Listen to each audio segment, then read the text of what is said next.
ini juga memang kita harus mengevaluasi. Sebetulnya kita kalau sholat itu safnya sudah rapat atau belum.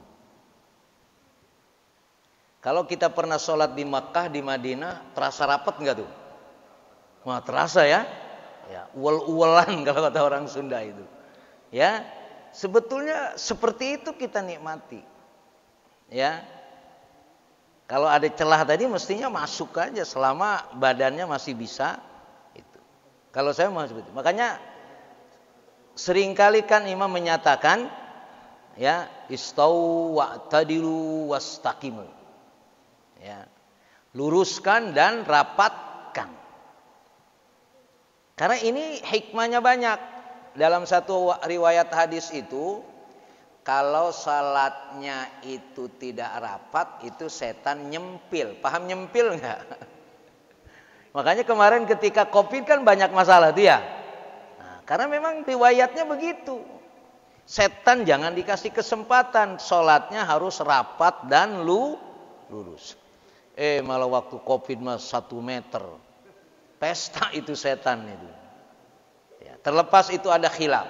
Ya, nah maka ketika kita tadi mungkin, makanya karena kita terbiasa enggak uwel-uwelan.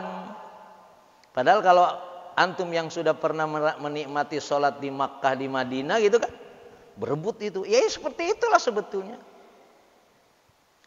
Menurut saya itu lebih pas ketimbang ada celah. Jadi makanya Pak Umang kalau ada celah nyemplos aja. Ya. Ya. Jadi jangan dipahami secara negatif. Justru memang kita harus rapat dan lurus. Cuma pengertiannya bukan kakinya, karena ada orang yang ngejar-ngejar kaki ada itu. Ya. Ya. Ya, jangan ngejar-ngejar kaki. Badan saja ini, badan aja kalau menempel udah selesai. Ya memang waktu ruku seperti kurang nyaman, apalagi waktu sujud. Tapi itulah sebetulnya yang harus kita nikmati. Tersentuh secara fisik sebetulnya, tersentuhlah secara batin. Makanya Pak, kalau ada saf di depan kosong, jangan suka dikasih orang. Ya, kayaknya ada orang, silahkan Pak, kayaknya sopan banget. Padahal itu oon. Saf pertama tuh ambil Pak.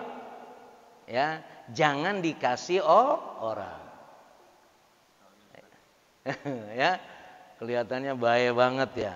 Ini ya. Di sini biasanya Pak Rohiman di sini nih. Ya. Antum di sini.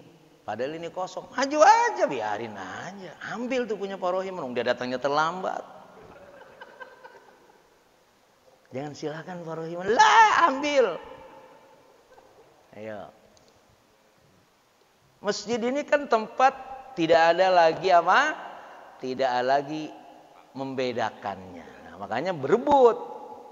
Ya, sampai dikatakan kalau orang tahu saf yang pertama itu lastahamu itu diundi.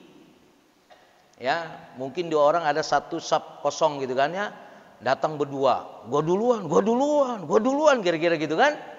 Karena sama-sama mengetahui saf yang pertama itu luar biasa, saful malaika. Nah, diundi. Ayo, supaya nggak berantem, undi ya.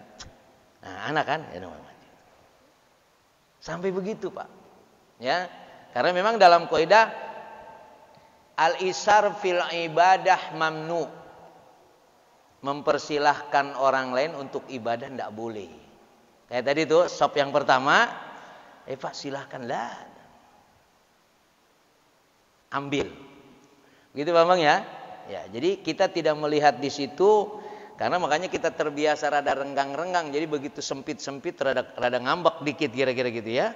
Nah, justru bagaimana kita berapat-rapat tadi, supaya setannya kagak betah di situ, kejepit sama kita. Itu ya, itu kaitannya dengan.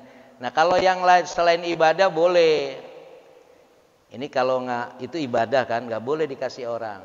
Tapi kalau muamalah, contohnya apa? Antri makan, prasmanan. Baru boleh bapak kasih, ente duluan, itu boleh. Ini kalau makan orang kagak dikasih, ini malah dikasih. Terbalik. Ya. Kan ya. Ini kelihatannya di belakang gua kan udah kelaparan nih, udah nanti duluan dah. Boleh itu, Pak. Ya, anak belakangan itu boleh itu, mantap itu malah. Tapi kalau urusan ibadah lah, tidak. Begitu, Pak Man? Baik. Silakan yang lain.